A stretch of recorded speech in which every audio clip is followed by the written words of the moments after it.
पालकमंत्री धनंजय मुंडेंचं सोशल मीडियातून आवाहन आहे। मराठा समाजाच्या रॅलीला पोलिसांनी परवानगी नाकारल्याची अफवा पसरवली गेली आहे।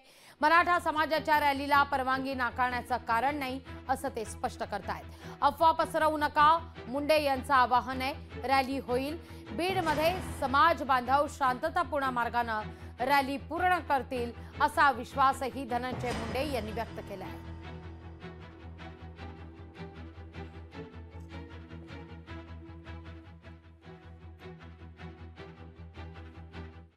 माय मावल्यासह घराला डायरेक्ट कुलूप लावून बीड शहरात रॅलीसाठी येणार आहेत।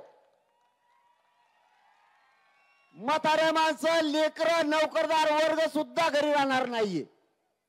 म्हणून फडणवीस साहेबांच्या सांगण्यावरून आणि अजित पवारच्या सांगण्यावरून बीडच्या पालकमंत्र्यांनी एसपीला सांगून तिथली परवानगी रद्द केली।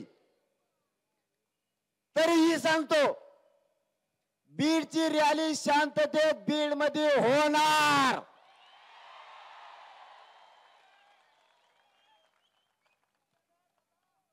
हे पालकमंत्र्याला असला जातीवाद बीडच्या शोभा जाणीवपूर्वक या शांततापूर्ण होणाऱ्या रॅलीला जिल्हा प्रशासनाने परवानगी नाकारली असल्याची अफवा पसरून काही जण तणाव निर्माण करण्याचा प्रयत्न करत आहेत।